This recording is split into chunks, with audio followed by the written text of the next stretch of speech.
پھر وہ ہر مسلک کو قبول کرتا ہے، پھر ہر فرقے کو قبول کرتا ہے، ہر رنگ اور ہر نسل کو اپنے اندر سمو لیتا ہے، اور سب سے محبتیں، وہ سب کو محبتیں دیتا ہے، اور دیتا نہیں، ان سب کو محبتوں کا سفیر بنا دیتا ہے۔ مجھے کئی لوگ کہتے ہیں جب سے تسبیح خانے سے جڑے ہیں ہمارے اندر نفرتیں کھرچی گئی ہیں، ہماری طبیعتوں اور مزاجوں میں، ہماری سوچوں میں، ہمارے اندر سارا کچھ ختم ہو گیا۔ وہ تعصب کسی بھی چیز کا تھا۔ اللہ کے حبیب صلی اللہ تعالی علیہ وسلم نے پہلے دن سے قبائل، صوبے اور مزاج اور ان کی طبیعتوں میں، یہ جو مدینہ منورہ جا کے ہجرت کرنے والوں کے بارے میں فرمایا کہ اب ایثار کرو، اور کہا، ایک کہنے لگا حضور میری 2 بیویاں ہیں، میں ایک کو طلاق دیتا ہوں، اس کو دے دیتا ہوں۔ ایثار کا یہ مزاج بنایا، میرے غلام ہیں میں اس کو دے دیتا ہوں۔ ایک تربیت ہوئی۔ میں ڈیرہ غازی خان بیٹھا تھا، پھر پرانی بات ہے، ایک صاحب کا پتہ چلا، پیر صاحب تھے، مجھے یاد ہے کہ موٹی سلائی کی، پیتل کی سلائی سے وہ سرما ڈال رہے تھے بیٹھے، کسی نے میرا تذکرہ کیا، تھوڑا سا تعارف تھا، کچھ لکھنے لکھانے سے، مضمون 2-4 چھپے، 1-2 کتابیں آئی تھی، بس 1 آدھ کتاب ہے۔ اس نے کہا یہ حق نہیں اتارے تھے، اس نے پہلے یوں اندر سے کف اٹھائے، ایسے کیے، اور کف اٹھانے کے بعد مجھے وہ کہنے لگے کہ یہ بتا تم پہلے مجھے حاضر ناظر کا مسئلہ ثابت کر دے، نور اور بشر کا مسئلہ ثابت کر، اور غیب کا مسئلہ ثابت کر، یہ دین کی بنیادی چیزیں ہیں، یہ ثابت کر دو۔ میں تو دعا کے لیے حاضر ہوا تھا۔ نہیں، یہ ثابت کر، حاضر ناظر کا، نور بشر کا، غیب کا مسئلہ یہ ثابت کر۔ جب زیادہ ان کی شدت حدت بڑھی تو میں نے ان سے عرض کیا کہ ایک درخواست ہے، اگر آپ اجازت دیں تو۔ میں نے کہا یہ سارے سوال قبر میں ہوں گے؟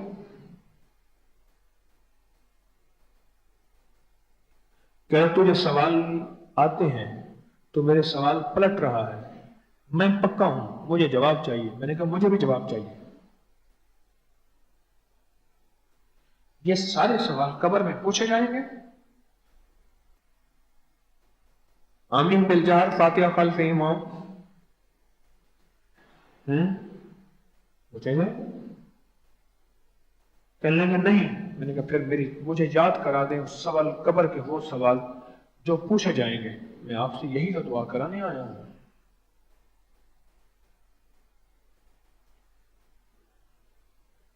خیر تھوڑی دیر کے بعد پھر ٹھنڈے ہو گئے،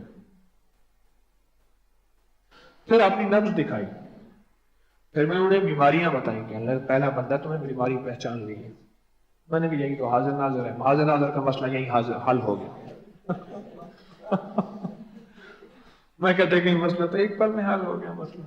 ہنس پڑے۔ پھر میں نے ان سے عرض کیا، میں کہا دیکھیں، ایک کافر مسلمان ہوتا ہے، مسلمان ہونے کے بعد ہم اس کو کس مذہب پہ لائیں گے آپ بتا دیں۔ کہنے لگے بات تو ٹھیک ہے۔ میں نے کہا اس کو اہل حدیث بنائیں گے، اس کو شیعہ بنائیں گے، اس کو دیوبندی بنائیں گے، اس کو بریلوی بنائیں گے، اس کو بنائیں گے کیا؟ مسلمان تو بیچارہ بعد میں جب بنے گا سو بنے گا، پہلے کیا بنائیں گے؟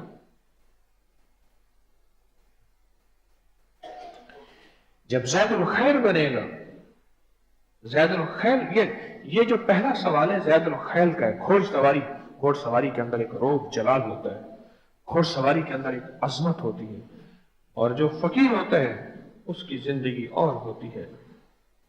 تو جب زید الخیر بنے گا پھر یہ سوال نہیں اٹھائے گا، پھر سوال یہ اٹھائے گا کہ انسانیت کو فلاح کن راہوں سے ملے گی، اور انسانیت کے دنیا آخرت کے مسائل کن چیزوں سے کس ترتیب سے حل ہوں گے اور انسانیت کہاں جڑے گی اور کہاں جڑ کے انسانیت کے دل بھی جڑ جائیں گے، من بھی جڑ جائیں گے، اور یہ جڑ کے اللہ اس کے حبیب سے جڑ جائیں گے، پھر یہ زیادہ الخیر بنے گا۔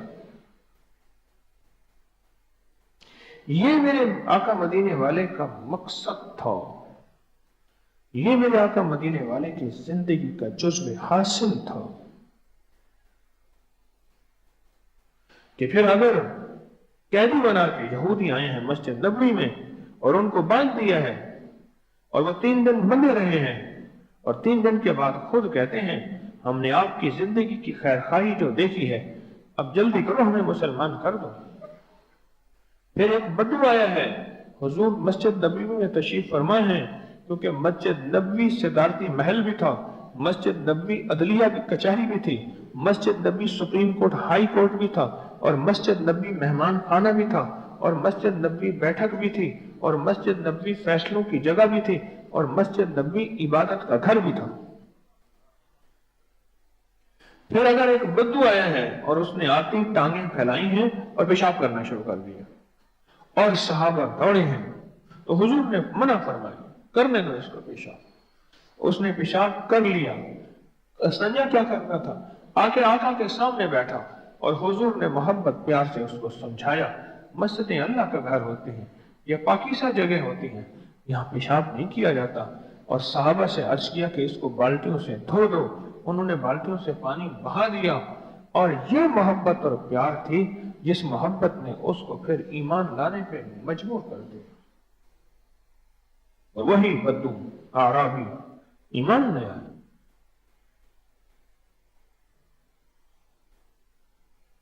ہماری طبیعتوں میں، ہمارے مزاجوں میں مختلف طبقات کے لیے کیا جذبہ ہے، مختلف طبقات کے لیے کیا اندر درد ہے، کیا ایک جذبہ ہے، کیا ایک درد ہے۔ وہ نفرت ہے، وہ عداوت ہے، وہ ہے کیا؟ یہ اسلام ایک زندگی کا مقصد دیتا ہے، ایک طرز حیات اور طرز انداز دیتا ہے کہ نہیں، ہمیں اپنی زندگی میں ایک عظیم مقصد کو لے کر چلنا ہے۔ یہ راستے کے کانٹے ہیں، یہ راستے کے پتھر ہیں، ان سے نہیں الجھنا۔ ہر برگ پکارے گا تجھے پیار سے 100 بار، ہر برگ پکارے گا تجھے پیار سے 100 بار، اور دامن میں الجھ کر تجھے روکیں گے بہت خار۔ دامن کو بچاتا ہوا خاروں سے گزر جا، منزل تیری آگے ہے پہاڑوں سے گزر جا۔ کانٹے بھی آئیں گے، بہاریں بھی آئیں گے، پر تیری منزل بڑی آگے ہے۔ تیری منزل انسانیت کی فلاح ہے، تیری منزل انسانیت کی ہدایت ہے، تیری منزل انسانیت کا نفع ہے، تیری منزل قو انفسکم و اہلیکم نارا، تیری منزل وہ ہے کہ اپنے آپ کو، گھر والوں کو جہنم کی اس آگ سے بچاؤ۔ وقودھا الناس والحجارہ، جس کا ایندھن انسان اور پتھر۔ میرا تو مقصد ہی اور ہے، میری تو منزل ہی اور ہے۔ میں تو بڑا مشن لے کے چلا ہوں، بہت بڑا مقصد لے کے چلا ہوں۔ جب مشن بڑا ہوتا ہے اور مقصد بڑا ہوتا ہے، پھر دائیں بائیں کی آوازوں پہ توجہ نہیں ہوتی۔ ذرا میری طرف دیکھنا، دیکھ لیا؟ یہ جو مؤذن ہوتا ہے ایسے پکڑ کے اذان دیتا ہے، ایسے، اور اذان دینے میں انگلیاں بھی ایسی ڈالنی چاہیے، ایسی ڈالنی۔ بعض لوگ ایسے انگلیاں نہ، یہ دیکھیں ایسے۔ میں نے پوچھا جنید جمشید سے، میں نے کہا بھی آپ نے اذان دی، یہ انگلیاں ایسے کیوں ڈالی تھی؟ کہنے لگا میں نے تقی عثمانی صاحب سے سیکھا تھا، سیکھا تھا۔ تو میں نے بھی ایک دفعہ سیکھا تھا، تو میں نے اس سے پوچھا، میں نے کہا بھی آپ نے اذان دی، مکہ کی بات ہے، عزیزیہ کی۔ تو جب یہ انگلیاں میں ڈال رہا ہوں، میں بات جو کر رہا تھا، یہ اس بات کی دلیل ہے کہ جب تک میری یہ اذان ختم نہیں ہوگی، میری انگلیاں ہیں، دنیا کا کوئی آواز پیغام، دنیا کی کوئی شور شرابہ بات نہیں، میرا پیغام ہے اور میرا مقصد ہے، جب وہ ختم ہو جائے گا پھر میں انگلیاں نکال دوں گا۔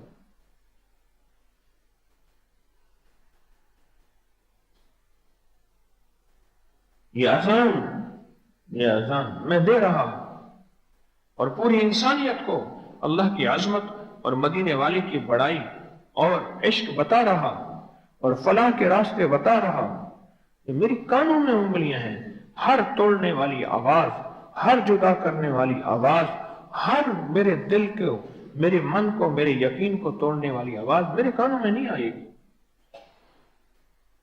میں تو خیر کا پھیلانے کے والا ہوں اور تمہیں خیر کی آوازیں لگا رہا ہوں، حی علی الصلاۃ آؤ، حی علی الفلاح، بہت بڑی کامیابی کی طرف آؤ، آ جاؤ۔ اب نیند سے زیادہ یہ عمل بہتر ہے، الصلاۃ خیر من النوم، یہ بہتر ہے۔ میں تو خیر کا پھیلانے والا ہوں، میری کانوں میں انگلیاں ہیں اور ادھر ادھر کی اٹھنے والی ہوائیں، فضائیں اور دنیا جہان کے سارے طوفان مجھ پہ اثر نہیں کریں گے، میرے کانوں میں تو ہیں ہی انگلیاں۔ دوسرے لفظوں میں میں نے کسی کے نفرت کے بول، توڑ کے بول سننے ہی نہیں ہیں، میں نے تو اپنے خیر کی آواز پہنچانی ہے۔ اس لیے فرمایا اذان دینے والا اونچی آواز والا بندہ ہو تو وہ زیادہ پسندیدہ ہے، اونچی آواز ہو، خوبصورت آواز ہو، کہ اس کی خیر کی بات دور تک پھیلے۔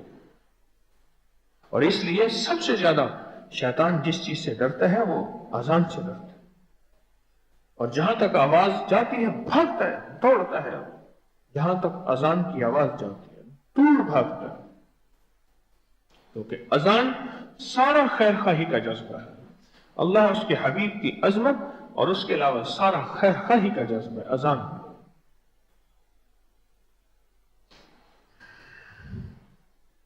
ہم سب کو زید الخیر بننا ہے۔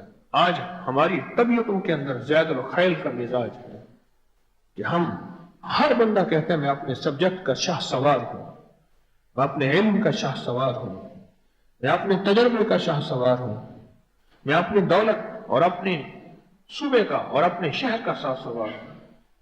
لاہور کا اپنا ایک غرہ ہے، لاہور کا اپنا ایک غرہ ہے، غرہ۔ سارے پاکستان کے جتنے بھی شہر ہیں اس سے بڑے ہو جائیں، لاہور کا اپنا ایک غرہ ہے۔ مجھے اس غرے سے بھی نکلنا ہے،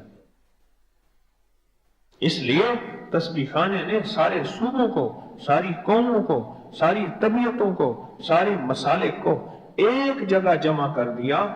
آج تک مجھے یاد نہیں، آئندہ دعویٰ نہیں کر سکتا کہ تسبیح خانے میں رہتے ہوئے کسی مسلک یا فرقے کی جنگ چھڑ گئی ہو۔ اللہ آئندہ بھی حفاظت فرمائے۔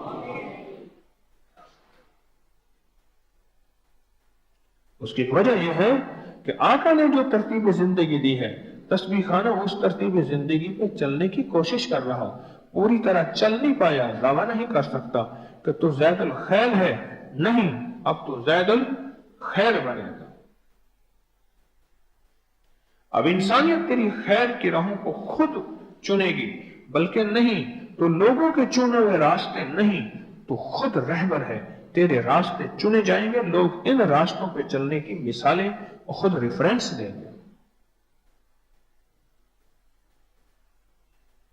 خود تیری راہوں کی ریفرنس دیں گے۔ دیکھو ایک وہ تسبیح خانہ بھی ہے جس نے یہ راستے دیے ہیں، جس نے یہ راہیں دی ہیں، جس نے یہ منزل دی ہے، جس نے یہ ترتیب زندگی دی ہے، جس نے یہ جینے کا انداز دیا ہے، اور ہم کیوں نہیں آ سکتے؟ ہم بھی تو آ سکتے ہیں۔ اللہ کے حبیب صلی اللہ تعالی علیہ وسلم کافۃ للناس، کافۃ للناس، ساری آنے والی انسانیت کے آخری انسان تک کے لیے نبی ہیں۔ جس طرح ہدی للناس ہیں، اس طرح کافۃ للناس، اس میں ہر زندگی کا نظام، چاہے وہ کسی شخص کے اندر ہے، وہ کسی مزاج طبیعت کا ہے، میرے آقا اس کو لے کر چلے ہیں۔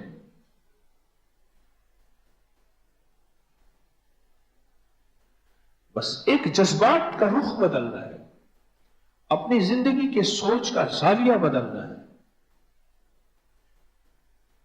اب میں ایک زندگی کے سوچ کا زاویہ بتاتا ہوں، اب ذرا توجہ کیجیے گا. آپ جا رہے تھے، رات کا وقت تھا، آپ کے پاؤں کے ٹخنے پہ ایک لاٹھی لگی، ٹھوک، بڑا درد ہوا، تکلیف ہو، اور ایک دم انتقام کی آگ پھڑکی کہ کس نے مجھے بے قصور کو جو ہے لاٹھی ماری. ایک دم دیکھا پیچھے، ایک نابینا تھا جو راستے کی تلاش میں لاٹھی یوں گھما رہا تھا، اور وہی گھومتی لاٹھی میرے ٹخنے پہ لگ گئی. اب بتائیں ایک پل میں جذبہ بدل جائے گا؟ وہی جذبہ جو پہلے غصے کا تھا، انتقام کا تھا، اور وہی جذبہ جو پہلے اپنی توہین کا بدلہ لینے کا تھا، وہی جذبہ بدل گیا اس نابینا کے ساتھ. اور کہنے لگے بابا جی کہاں جانا ہے؟ بیٹا میں نے فلاں جگہ جانا ہے. بابا جی کو یہ نہیں کہے گا بابا جی آپ کی لاٹھی سے میرا ٹخنا سوج گیا ہے. میرے آقا کملی والے یہی جذبہ بدلنا چاہتے تھے اور یہی جذبہ بدل چکے تھے، اور وہ ایک کامیاب زندگی گزار کے کامیاب راہیں دے کر گئے ہیں کہ دیکھ ایک دم تیری نظر جب پڑی ہے، لاٹھی بھی وہی تھی، بندہ بھی وہی تھا، لیکن بندے کی حال کا امر دیکھتے ہی تیری سوچیں بھی بدل گئی، تیرا جذبہ بھی بدل گیا، اور تیرا انتقام محبت اور احترام میں بدل گیا.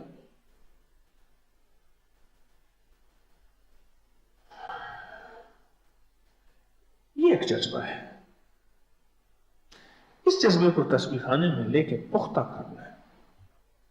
مختلف نظریات کے لوگ جمع ہیں، ان کے منہ سے کوئی لفظ نکلے گا اور ان کی طبیعتوں سے کوئی بات سامنے آئے گی. کسی نے ہاتھ چھوڑ کے نماز پڑھنی ہے، کسی نے سینے کے اوپر پڑھنی ہے، کسی نے ناف کے اوپر، کسی نے ناف کے نیچے، کسی نے ہاتھ کھڑا کرنا ہے، رفع یدین کرنی ہے. ہم نے سب کے ساتھ مل کے پڑھنا ہے. اب دیکھنا یہ ہے کہ ہماری طبیعتوں کے اندر توڑ اور طبیعتوں کے اندر نفرت یا ایک دم، اس لیے فرمایا جو تخصص فی الفقہ کرتا ہے، یہ حضرت تھانوی کی بات ہے، جو تخصص فی الفقہ کرتا ہے اس کے مزاج کے اندر جوڑ ختم ہو جاتا ہے، جو تخصص فی الحدیث کرتا ہے اس کے مزاج میں جوڑ بن جاتا ہے. جو تخصص فی الفقہ کرتا ہے، بہت بڑی بات بتا رہا.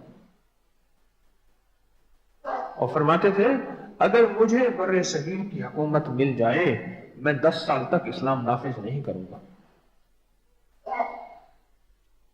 یہ حکیم علمت کی بات بتا رہا.